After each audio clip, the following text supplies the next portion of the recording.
time to stop what you're doing and learn something new. It's Friday time. And this topic today is so important right now.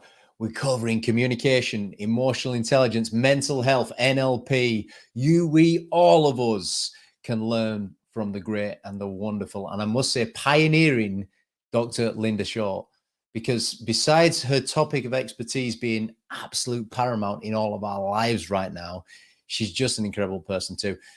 And she's a person that's going to inspire you to become an incredible human being as well. So let's bring her to screen. Dr. Lynda Shaw, there you are. Good to see you again. Hello. I just love hanging out with you. I'm just going to call you Lynda from now on, by the way, if that's all right. We are friends, so there we go. It's all good. We've got some topics lined up for you today, for you to inspire us with. And the first one might be a little bit of a controversial one. In fact, look, we're just getting a few hellos here. Look at this. We've got Ashley Leeds. Get your comments in, get your questions in. They may well appear on screen, folks. He's looking forward to seeing you today. We've got Rachel Woods. She's always cool. She's looking forward to learning from this one as well. We all are, me included. There's plenty of coaches on the call. So what's the first topic, Wolfie? Toxic positivity. Whoa, sounds a bit toxic, that one, doesn't it? What is it? All right, I'm going to throw that one straight back at you, James. What is the most important emotion that every single person on this planet needs to feel or wants to feel? Ladies and gentlemen, James is in the hot seat right now. What's the most important? Love? Not bad. Another one? Happiness? No. Self-esteem? Not bad. Getting warm. Belief? Almost. I'll put you out of your misery. It's significant.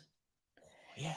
Every person, the oldest person, the youngest person, imagine a 2-year-old pulling at somebody's trousers saying, but listen to me. You can, get off, I'm busy, get off, get busy. You get down and you talk to them, you make them feel significant, they're important. An elderly people become invisible as they get older. You can see that everywhere. That's not just science speaking. We can see it all over the place. They just want you to listen to them and to make them feel as if what they have to say is relevant. They want to feel significant. But with toxic positivity, and it is incredibly on the increase, and I very worryingly hear plenty of coaches say these sorts of things. When somebody's saying, I'm in trouble, I've got a big problem, they go, well, come on, it can't be that bad, or think positive, yeah. or, there are plenty of people I know just like that, and they've already got over it. All of these things, they're trying to help. They're trying to be helpful, but what they're doing is their positivity is toxic because it's negating the way that person feels. It's making them feel their feelings are insignificant. And what that does is that actually starts to isolate them because they draw back, thinking they're not worthy of the feelings that they're feeling. So it's very bad stuff. Pretty big. You've hit us pretty hard there. I mean, that was an absolute light bulb moment there, significance. We've got it from the start. I mean, and this stuff is not just for business, is it? This is a way of life. Everybody right now, make notes, open your mind up. People, you might actually look in a mirror as you're doing this, because I'm doing exactly the same as we're going through this, Lynda. So, what's the impact then on mental health with toxic positivity? If somebody is wanting to talk about something that's troubling them, they could be ill, they could be having a hard time at work, they could be in emotional turmoil on personal reasons, whatever it is. If somebody wants to talk about that and they are being stopped, actually blocked by the positivity, we are starting to internalize those feelings. And by so doing, we can become anxious, we can become depressed, we can become all of those negative things that we know that people are suffering from, increasingly so, especially since the third lockdown. I don't want to be so doom and gloom, but this is such a serious topic that there are some people out there, the suicide rate is on the increase. That is wrong. One person taking their life is wrong. It's on the increase in our society. And I'm talking globally as well. This isn't just here in the UK and Ireland. It is actually beyond our shores that this is happening more and more. So people are internalizing the feelings that they're not allowed to express because somebody with the best of intentions is saying, oh, you'll be all right, don't worry about it. Then the harm you're doing could be devastating. Look, yeah, in actual fact, it's resonating right through me as you're speaking here. It's making me not just want to be a better business leader or a coach. I want to be a better husband. I want to be a better dad, and everyone's got to take note of this stuff, because mental health right now, the good news is mental health is in the public eye right now, isn't it? Yeah. Yeah. So everybody on this call, let's accelerate this. Let's take some change from today's session. So how common is toxic positivity in your opinion? It's rife. It's everywhere. I hear it all of the time because people are trying to help. But the thing is, you see, we think we can fix people. We can't. We can't fix anyone. All we can do is listen properly and be there to support them if that is what they wish. So, and you can see it here in the workplace, you hear managers doing it, I hear coaches doing it, I've even heard psychologists doing it, and that's worrying. So everybody does it because they have this desire to help somebody, but actually that's not helpful. You know what? I did learn from a gentleman named, you might know him, he's also a doctor, Martin Newman. He wrote a book on emotional intelligence, and it's very, very great book in business. And he told me this. He said, the number one skill in the world at reducing resistance in any area of life, the number one skill is listening. Yeah. It just, and you can't get around it. I mean, that's what you were just saying there as well. It's not bad intention, though, you did say at the start. It might be good intention that people have. So you think that you're doing a good thing, yet it's actually, are you saying it depresses people? Is that what you're saying? It pushes, it puts people, it goes inwards. Yeah. The thing is, we use the terms positive and negative emotion very easily, but that's actually a bit of a misnomer, because that insinuates that the negative emotions are negative things to have. They're not. Negative emotions are just as valid and just as important as positive emotions. They're there to tell us something. They're there to give us messages, internal messages that's saying something's wrong. We've got to do something about this. Anger is a good emotion because it's saying that somebody has crossed our boundaries. So all emotion is a good thing. So when we're talking about positive and negative emotion, please remember that they are all as important, absolutely as important as one another. So we need to understand emotion better, because it used to be that it's I've got that pink fluffy stuff, I want to make money or save money in business. I'm not listening to all that emotional girly thing. That's rubbish. Emotion actually facilitates all cognitive processing, decision making, creativity, reasoning, attention. There is so many things that it affects. So we need to understand these things a bit more. By understanding them a bit more, not hugely, a bit more, means that we will operate as much better people and help others better without trying to help, but just be there for them. Does that make sense? I think I went off on a tangent, James. No, we can listen to you all day long. You're driving a really important message home here. So Rachel Wood says, we can't fix people. That's a repeat of your words. So do people have to appreciate that? How do I internalize that? So I can't fix anyone. Yeah. I mean, is that a change of belief for a lot of people? Because does this optimism and positivity come from a place where I think I can fix you? Oh, there are so many people in our industry that think they're a white knight on a white charger, and they're going there to save the people in distress. Anybody who's gone through a coaching program, for instance, will know, of course, that it's the person themselves that fixes themselves. It's not the person who is helping them in the best, or facilitating them in the best possible way. And that is true. We can only fix ourselves. Sure, if you could get run over by a bus and then therefore you need, to go in A&E, and the medics will fix you up, they will fix you. But when it comes to the sort of things we're talking about, no, we can't fix people. we can't fix anyone, and it's very arrogant for us to think we can, but we can facilitate them seeing things differently, perhaps, or indeed just be there to support them. It's just making me reflect back on your first point of significance. Helping to make people feel significant, whilst understanding it's not about you fixing them. Is it just about helping them feel significant, or is there more to it? Helping them feel significant means that their self-esteem is improved, their self-worth is improved, they feel more optimistic.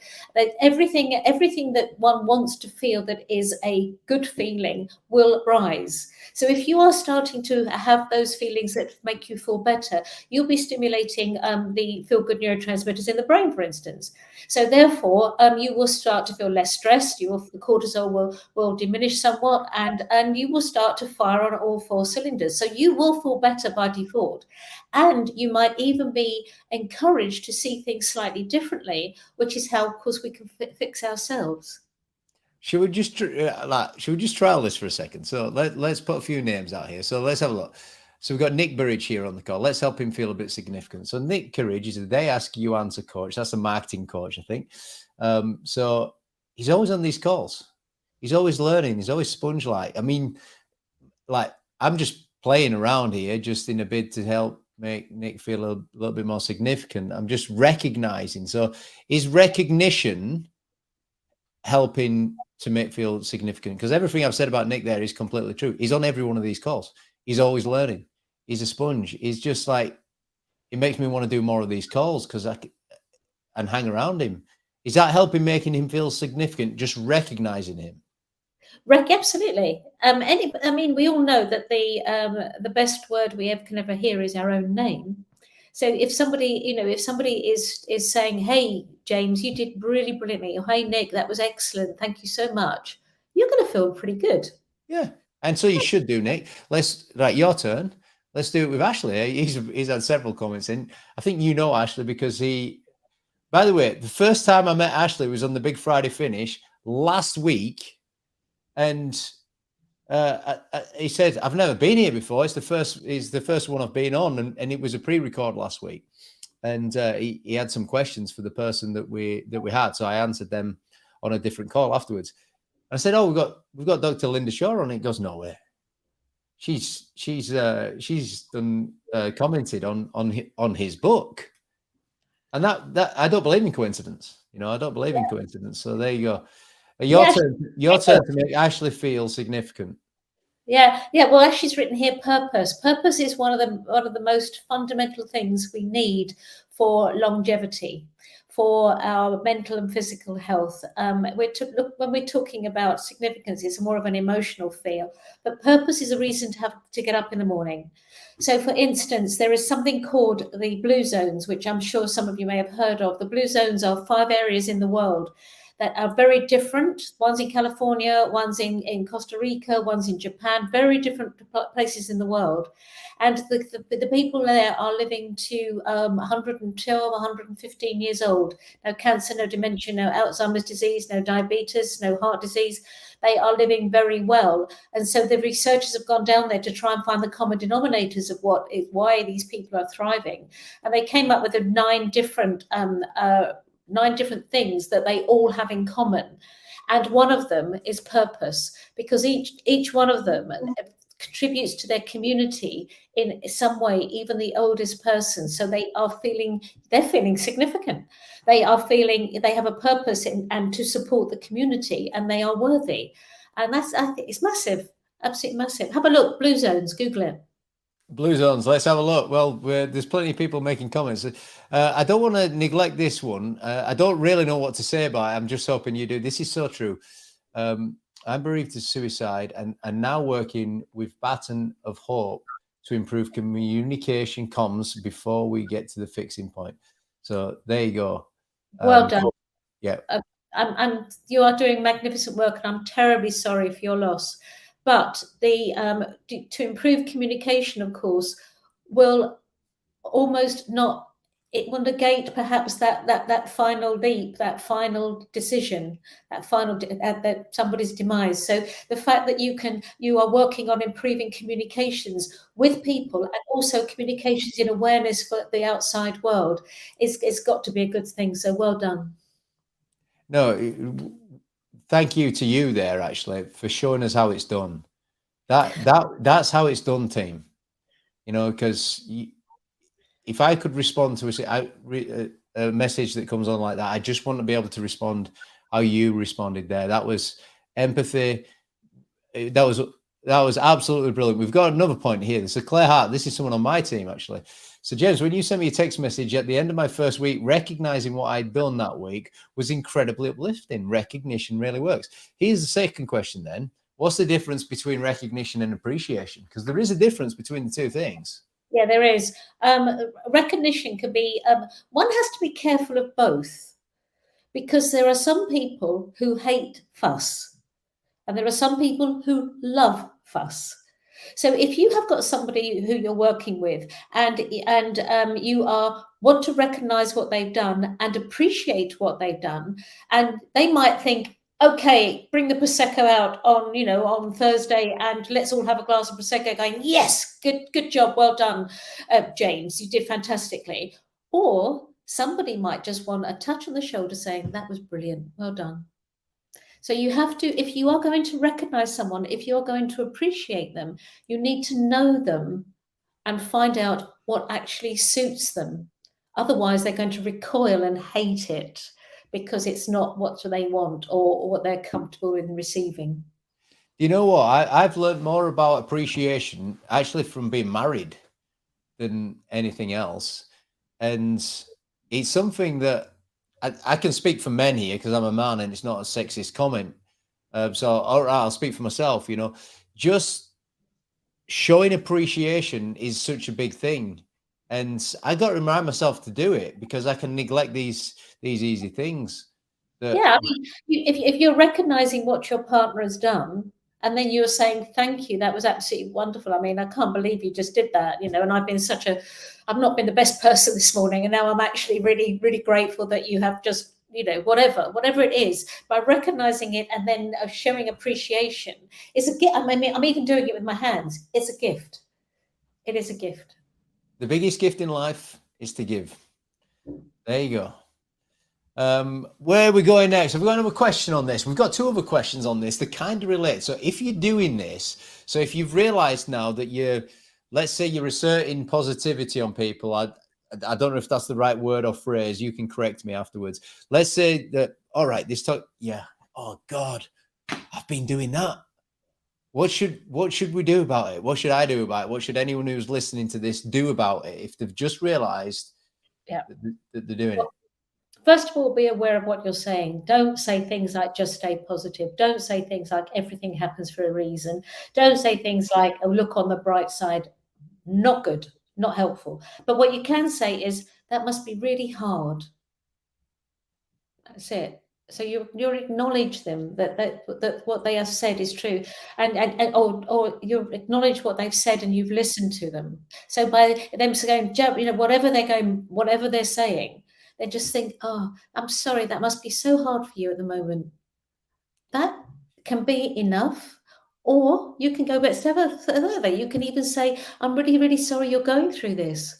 Or go another step further still and saying, I am really sorry you're going through this. Is there any way in which I can support you? Controversial question. Do men have to work at that more than women? I don't buy into gender differences. We have plenty of people in our society who do not identify to male and female, and the gender differences in the brain are so minute that they're infinitesimal, and there is plenty of written about this, but we are talking about a stereotypical male brain and a stereotypical female brain. There are minute differences, but they don't necessarily mean a behavioral difference. We are not only products of our biology and our chemistry, we're also products of our environment and our social upbringing. So for us to identify as being, men are better at this or women are better than that, I don't buy into it. Yeah, I'm really pleased I asked the question because that was such a great answer as well. Let's see what else we've got coming here. Ashley's just made a comment. What's this? Oh, no. Let's get that back on screen. Ashley, we're both trying to do it. Wolfster. We're trying to say, do what you want, comfort or solution in our family. Don't quite understand that, do you? Okay, yeah, I understand what Ashley's saying. Do you want comfort, or do you want me to try to fix it? Do you want me to give you a hug, or do you want me to come up with some ideas to Is that a good idea to ask a question? How do you want? How can I support you best? Yeah, absolutely. Acknowledge first. Acknowledge that you've really heard what they've said, so they feel heard, and then you can quite easily say, look, do you want a hug? Do you want a glass of wine? Do you want a box of tissues? Or do you want to brainstorm and come up with some ideas? And let them choose. Unless they're sobbing their heart out, then just be careful before you come up with anything cognitive. But yeah, on the whole, in the forum that Ashley's just suggested in his family life, to say, okay, do you want comfort, or do you want to try and fix this? How do you want us to play it? Some would just say, I don't know what I want. That's fine. That's absolutely fine. But others might say, no, don't try to fix it at the moment. I just really need to offload this. You've got to find You out. know what really comes across as you're communicating here? It's the sincerity, and it's the warmth, and it's the empathic understanding and calmness as well. I think there's something to be said for that. I know I'm going to be touching on this when we get to communication, actually. So you might be able to say a little bit now and a little bit more later on that. What on The sincerity, on how you respond. I mean, maybe you're just so good at it now. Well, you have to be sincere. You have to be authentic. I mean, the desperately overused word is authentic, but nevertheless, it is true. We have to be who we are. We can't pretend to be something we're not. So if the things I'm suggesting don't sit with you, then say to the person who's talking to you, rather than come out with toxic positivity because you're trying to dismiss it, go, I've got to get out of here. I need to go and get coffee. I can't cope with this. Rather than do that, just say, look, I want to say the right things, but I don't know what to say. I'm not good at this. So I'm here for you. Tell me how you want me to respond, or tell me how you want me to support you. Be honest. If you really are struggling with doing anything that shows empathy, then say so. Right. Look at this for a question from Rachel Woods here. Are you saying they change their state when they're ready? Can we accelerate their progress? Can can an external person accelerate the progress, but only change when they're ready? Yes, we can accelerate the progress by us simply listening properly. That is what will accelerate progress, because that person is feeling that they're actually making sense. They're not making it up. They're not going mad. They're not, they are actually saying something that is valuable to express, and that you are very willing to listen because you're acknowledging that. That is going to accelerate progress. I'm sure we're going to be covering this later on. So let's just go let's see if you've got a short response to this or not. You might not have. So top tips on listening. If someone's picked up now, I've got to become a better listener. Top tips. Where do you start? What advice have you got in that area?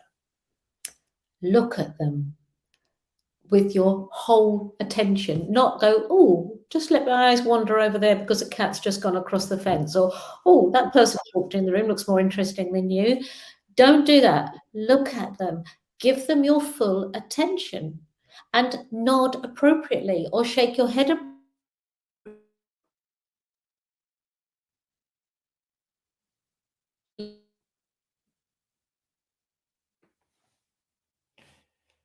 Just lost a little bit of signal there. There you go. I'm sure it's going to come back any second. Keep the points that are coming in. Let's see what we've got. Matt Collier. Oh, by the way, we had Gavin Wall on here. So Gavin Wall. Gavin said, what a brilliant response. Now, let me tell you, folks, Gavin Wall, I do know he's based over in Manchester. You've got this going. I see this in you every time I see you. You listen. You're very respectful of other people. You got a really nice tonality. Let's see if we've got Lynda Shaw back at the moment. I think she's trying to get her connection, so she'll be back any second now. See where else we've got, and I'll read some of these comments out. We've had that one. Mark Collier, offer sympathy before advising to be positive. There you go. And next one, a hug always works, from Ashley.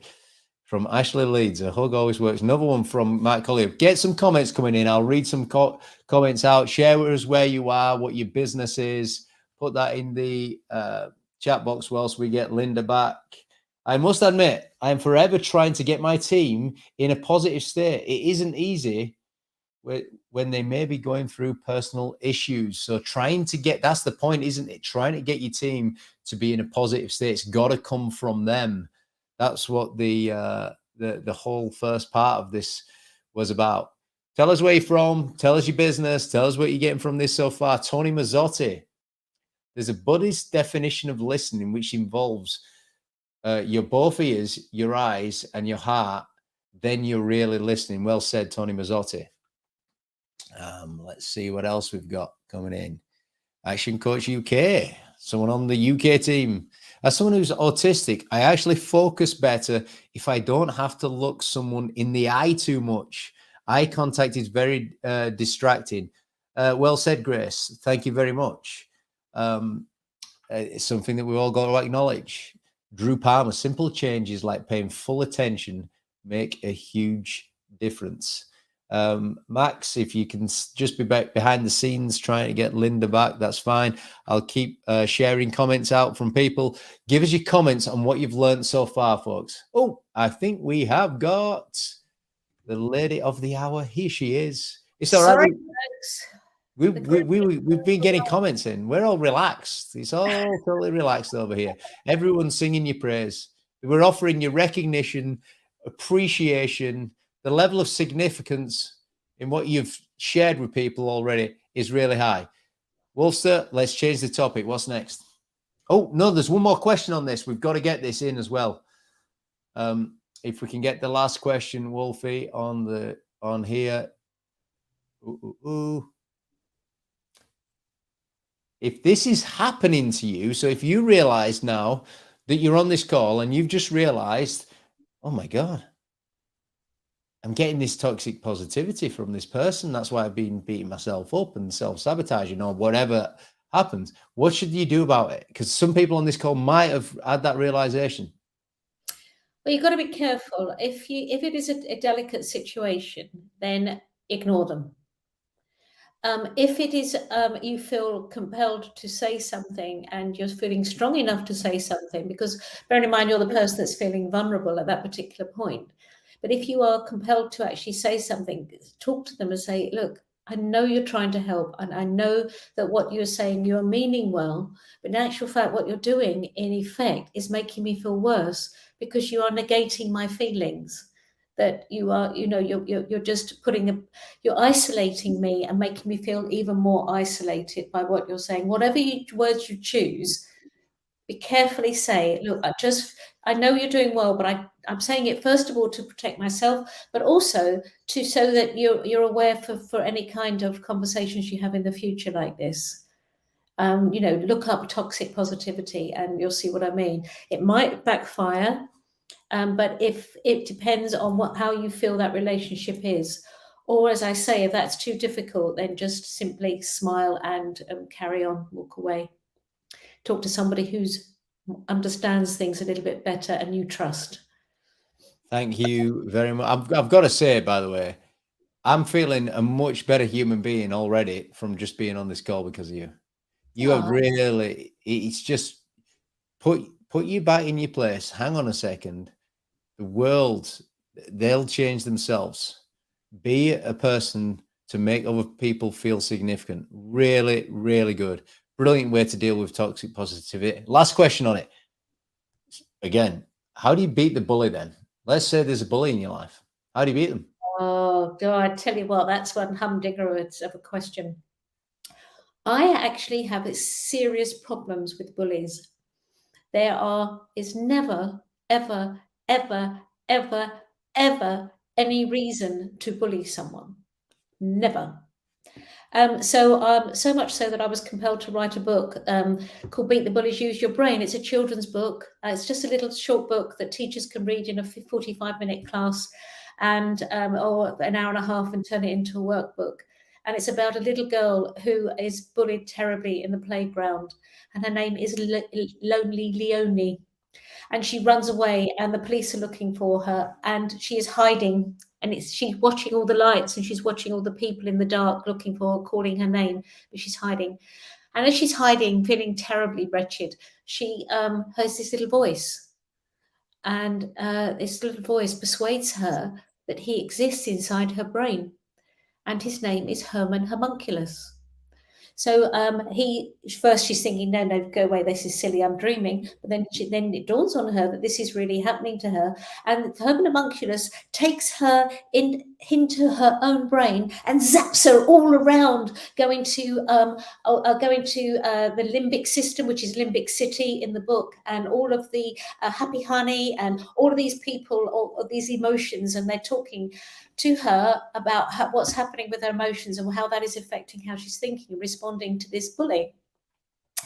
So in the end of the book, of course, she becomes her own hero. It's a children's book, and she's sat back home and she's fine, and she goes to school next day, and along comes the bully with the gang.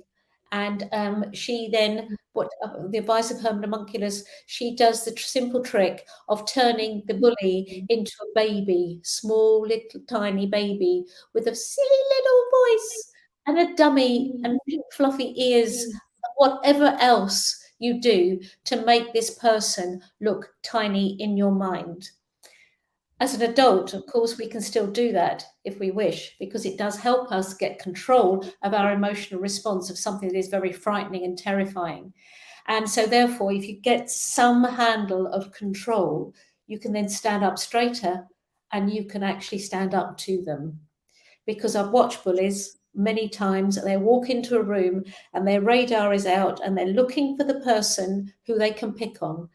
And it's not the person with the glasses, it's not the geeky looking person, it's not any of the things that we believe are typical of someone's bullied. It can be the most good looking, gorgeous, sportiest person there, but it will be the person who will not, who is the easiest to pick on because they're simply nice people.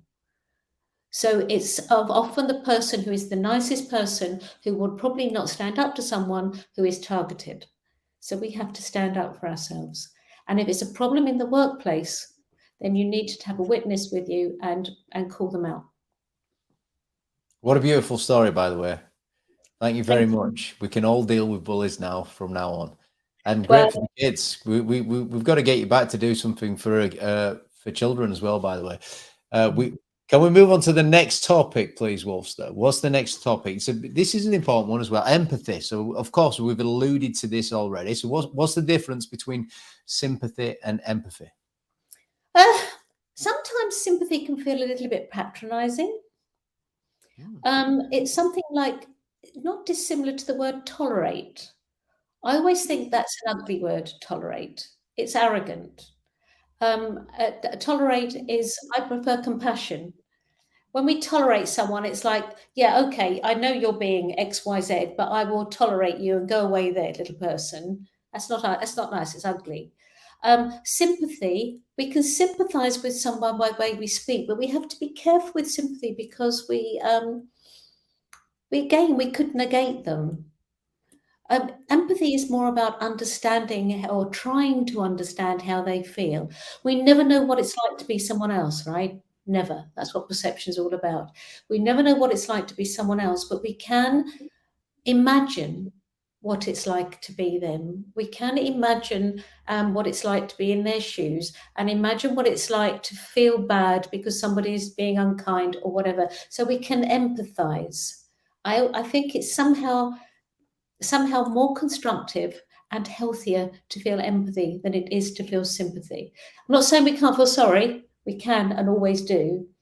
But do you see the difference? It's quite subtle. Absolutely, yeah. I mean, trying to understand someone else, there's effort that goes into that. So why is it empathy right now more important than it's ever been? What? Because I've seen online there's people making this statement. Yeah.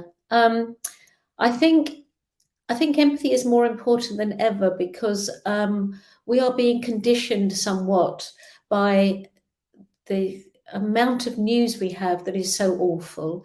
We're being conditioned by social media, where if somebody doesn't agree with you, then they unfriend you. We are not exercising the art of debate. We're not exercising the art of trying to understand somebody's point of view that might be different from ours. We're not exercising these. We are being conditioned to stop that, and it's actually very bad. So I think when you say more important now than ever, perhaps that's why.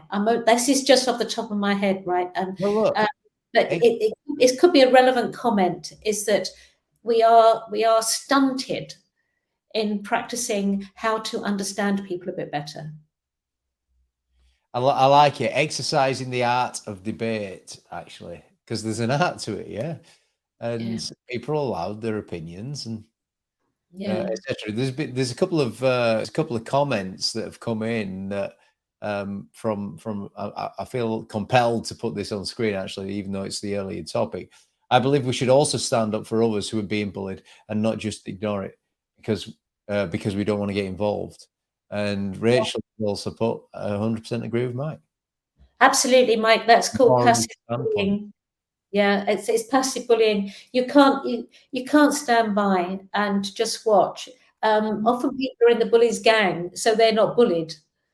That is just dreadful, and adults do this. I mean, this is everywhere. This is in the workplace, in the school playground. It's absolutely everywhere, and it causes desperate trauma. So if we are seeing people who are being bullied, then I think one of the best things to do is at least go and be their friend. There you go. Thank you very much. Let's go back over onto empathy here as well. So that's probably a bad question. How do I start developing this? Because does empathy ever stop developing? I mean, do you ever get to a limit where, yep, that's it, I've got my empathy skills now? No, I was at the front of the queue when they dished out empathy. No, it can never stop, and it shouldn't stop. It shouldn't stop. When it's not good for you, when empathy is bad, is when it stops you progressing yourself. If you're feeling really bad, hang on, I'm going to write this down, develop, because I'm going to come back to this develop word. When Russia first invaded Ukraine, I took a couple of weeks finding it really, really tough because the empathy I felt for the people of Ukraine and the people of Russia, I felt for them, made me think about how I was feeling in response to that. Now, that's not helpful because it's not about me. It's about them. Yeah. So what I flipped it in two ways. First of all, I donated money to various organizations that were helping. So I became practical. And then I flipped it to compassion. Because feeling compassion for somebody actually stopped me thinking about me and turning it into the way I was feeling because I had so much empathy for somebody else. So that's one thing one has to be mindful of. But in terms of developing empathy, you can practice developing empathy by actually noticing, paying attention to somebody who actually you might be able to see, you might see them in the street or something, and paying attention and thinking to yourself, crumbs, that's not good. I wonder how they're feeling. And okay, that's a cognitive process, but nevertheless, it will help you to develop empathy by noticing and paying attention to how others are. Fantastic. What's the next topic? What is the next topic, Wolfster? Sticking fast today, folks. Communication, then. Let's talk about neuroscience communication. What's the first thing that springs to mind, Lynda? Okay. I think the pandemic showed us that we are creatures of communication. We are creatures of community. We are creatures of talking to human beings, because the effect of people being isolated, even if they were using gizmos like this, it had a very negative effect on many people. So I think communication, to be honest with you, I could argue that there is only communication for us to consider. Communication can create peace. Communication can cause wars, or lack of communication, or poor communication. So communication is huge. Absolutely huge. And our brain uses an awful lot of resources to communicate properly. It will use our senses to understand what people understand, the stimuli that's coming into the brain. It will use our communication skills in terms of our language areas and our auditory system and our visual system. There's a lot of brain going on when it comes to communication. And of course, there's the emotion systems as well, or the emotion system, in the limbic system and areas just outside of it. So there's a lot of brain going on. So communication is core to everything, really. Well, we can't get around it. We've got to become good at it. Yeah, we've got to become great at it. I mean, there's people on this call, they're all making notes right now. They're all challenging themselves to be better. So let's have a look at NLP then. So NLP, what part does that play in communication? Right. Okay. This is going to be an unpopular answer. I'm a neuroscientist. Okay. In neuroscience, we don't recognize NLP. However, there is a YouTube film by a neuroscientist who actually explains NLP neuroscientifically. I'm sorry, I cannot remember her name, but if you can find it, it might be worth doing. On the other hand, we also know that some NLP techniques work very well. I even spent a week with Richard Bandler at one point, who was probably the scariest man I've ever met in my life. Why? Oh my goodness me! He's a short man with a little ponytail and crocodile boots, and we were in the audience, and he all of a sudden I noticed that I wasn't attached, something was going wrong, and I realized he was tapping these crocodile boots and hypnotizing me and the whole audience. And so he has very radical views, and he helps a lot of people. I take my hat off to him, but sometimes he can be unethical in the way he helps some people, not in his programs when he talks to individuals. So, and Richard Bandler is quite a scary man, but I also respect him for what he does. And I won't go into too much detail because that wouldn't be correct, but he can be very aggressive, like straight away, if he thinks somebody is doing something that's not helpful to someone else. So he does walk his talk. NLP, as I say, I do know people who do great work with using it. But in the psychology world and the neuroscience world, it's something that we don't recognize. Right. So let's hold it there, because I've got another one that might be a little bit controversial as well. So VAC, visual, auditory, kinesthetic. Now, you've already talked about this, different modalities, but I know that you've got some real comments on this subject, so go for it. This is not how we learn. We do not learn visually, auditory, or kinesthetically. We all learn the same way, and we have to learn that's in keeping with what it is we're learning. For instance, one of the famous examples is when you're learning to drive a car. You won't learn to drive a car auditorily even though that's your preferred way of learning. You will learn to drive a car kinesthetically and visually, because you have to. You've got to practice it. Yeah. Therefore, the way we learn is not one of these three. What we have is a preference to the way material is presented to us. So when we say we are visual learners or auditory learners or kinesthetic learners, that is not correct. But what we can say is we have a preference to the way we like to learn. There's a difference. All right. So give us an example of visual then, the importance of visual if someone's preference is visual. If I'm communicating with someone. If somebody has... Go on. And let's say their preference is visual. What kind of things do I need to be aware of? If somebody has a preference to learn visually, and it's a preference, it's not the way they learn. Yeah. If they have a preference, then using a slide deck, using props, so using a spidergram, using a mind map, using color, using those things. If that is their preference way of learning, to be honest with you, if you are teaching a group of people, then offering information in more than one way is probably very sensible, because you appeal to their preferences and they will feel more comfortable. That's the best way I can describe it. Yeah, right. So I don't want to get into a neuroscience debate now. I'm aware of parts of neuroscience. So is learning, are you referring to, so you don't learn visual, auditory, or kinesthetic? Are you saying that you learn through building motor programs and skill acquisition and developing them programs in your brain? You do it, you learn from doing the exercise itself? Yeah, basically it's something called long-term potentiation, and that is the way the brain learns through this mechanism. And that is when, and of course the whatever you're doing will go into short working memory, going straight into short-term memory. And if you rehearse it enough, you practice it enough, it will go into long-term memory. And if you practice it even more, then you can actually do that task below conscious awareness, so it becomes habitual. And of course, that is what the brain will do. It will try to get everything into unconscious processing as quickly as possible by a habit, so that it can use its limited resources, using attention on things that it needs to attend to. So that's what the brain will do.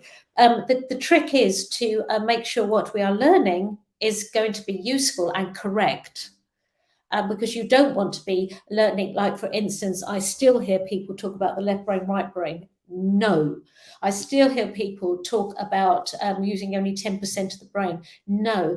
I think there is so many things of what I call, when I'm being polite, neuro nonsense, that it's that we can actually put those things in our long-term memory, because the sources that we've got that information from are not reliable.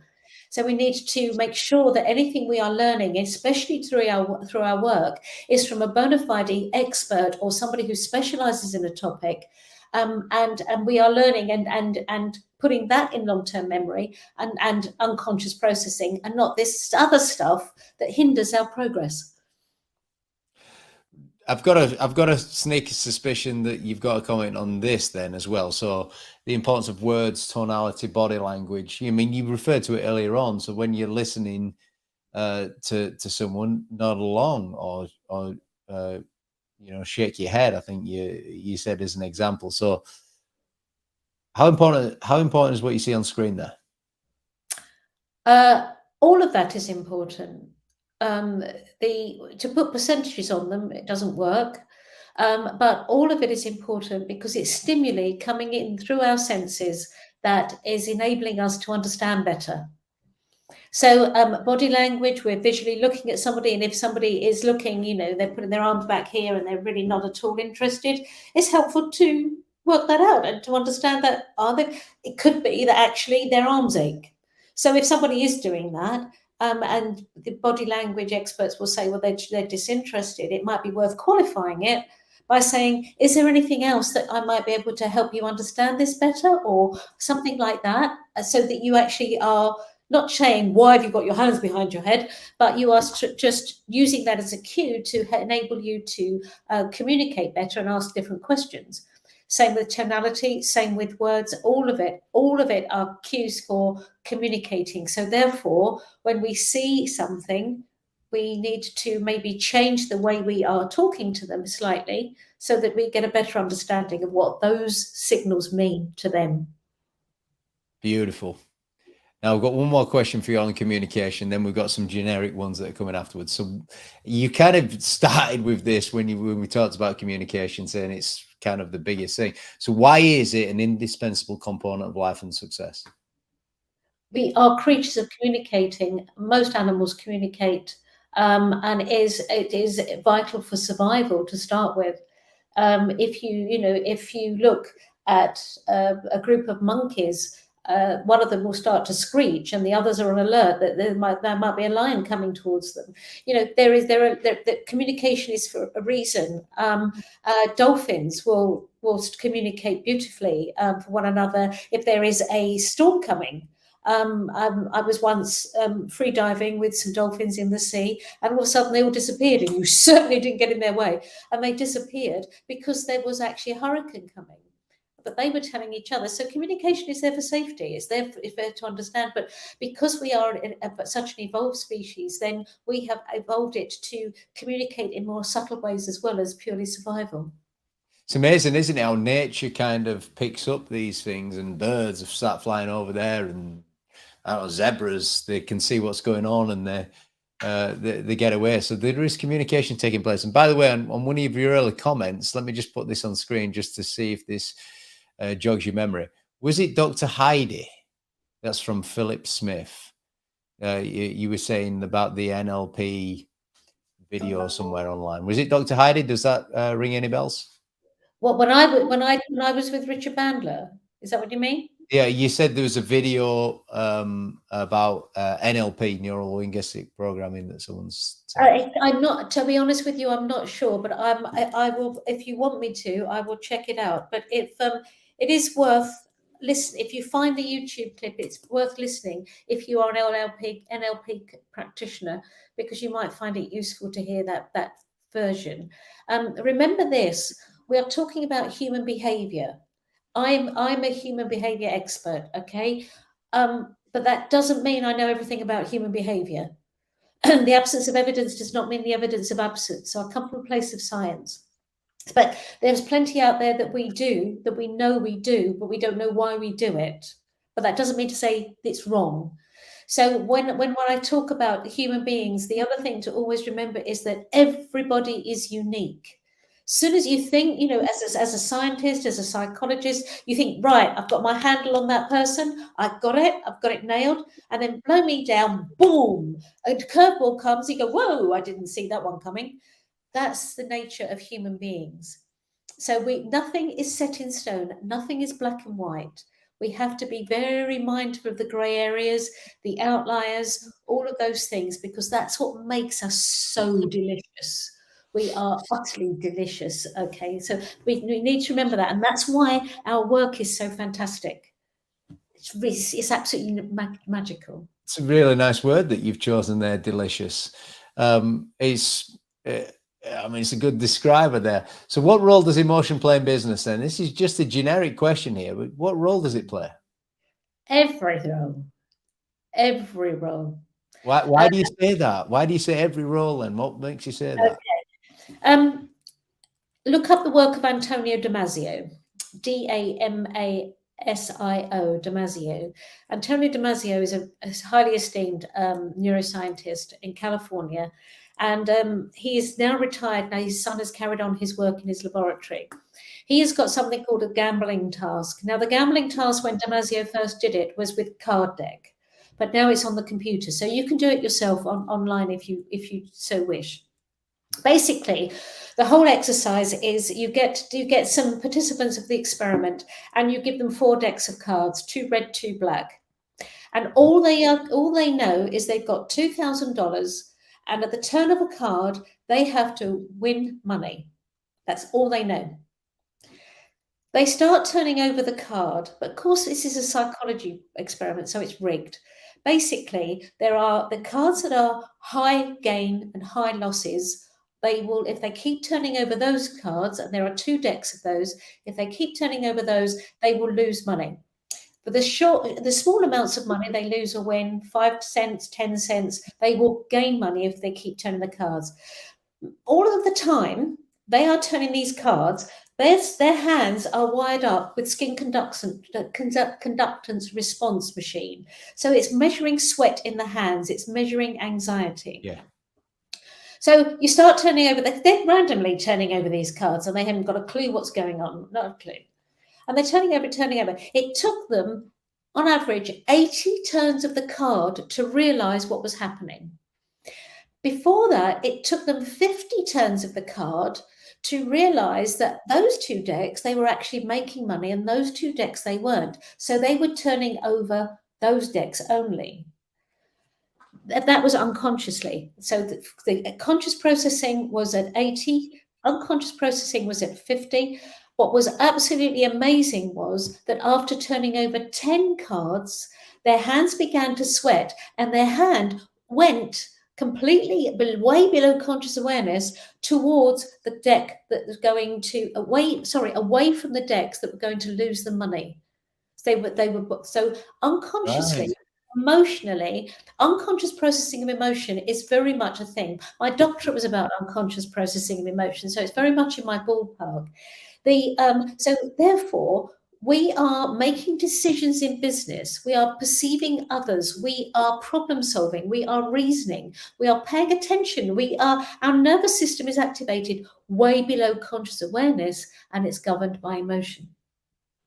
I got one more question for you before we get the learning points and action points from everyone on the call. And the question is not that one. The question is this: what's the take-home messages around emotional intelligence for people moving forward after this session? Okay, emotional intelligence. Some people shy away from it, but it's exceedingly important. Think of the person who has got qualifications absolutely coming out of their ears and experience, but they can't earn a living. And I think of the person who's got no qualifications or experience and they're earning a very good living. You could probably wager that the latter is got pretty high in emotional intelligence. It enables us to communicate well, it enables us to empathize well with people and show compassion. So emotional intelligence is exceedingly important. Think of it like this. If you practice emotional intelligence by going around to people and asking them how they're feeling, what's happening in their lives, what is going on, you are actually collecting intelligence as well as practicing emotional intelligence. So if you are collecting intelligence, especially if you're senior in a corporation or a company, you're collecting intelligence perhaps of whether that employee is happy, whether what they're thinking of the competition, what's happening, what's the word on the street that's going on, where they want to be in 5 years' time. It's intelligence, it's data that is going to help you, all wrapped up in emotional intelligence of empathizing with someone better and communicating with them better. Thank you very much. There's a few people behind the scenes, by the way, still guessing that person's name. Is it Patricia Riddle? Does that ring a bell? I don't know, but I will find out. All right. Look, what I want everybody to do right now is write down in the comments box what your biggest learnings and actions are going to be after this session. And the reason I want you to write it down in the comments box is because you're going to be compelled to take action on it. And you can only move your life and your business forward if you do from today. And whilst you're doing that, we've got a 40-second video. We're going to play it to you because a big event that's coming to a town near you that we want to give you a personal invite to. So just give us the 40 seconds video and give us your action points from today. Thanks, Wolfie.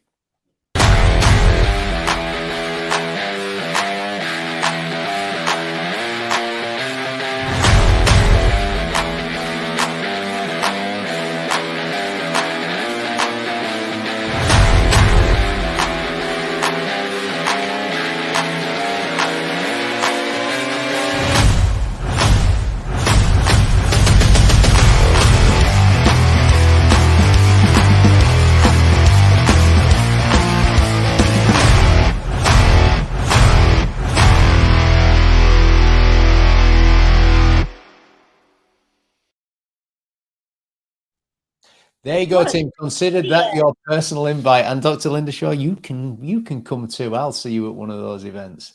That's for sure. Video, James. Hey? Brilliant video.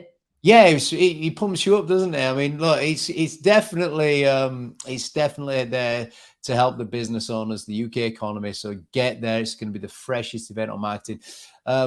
Let's read out some of your learning points there. And we've got Bryn. Life is a roller coaster. Bryn is always on these. Way to go, Bryn. You're on these sessions every time.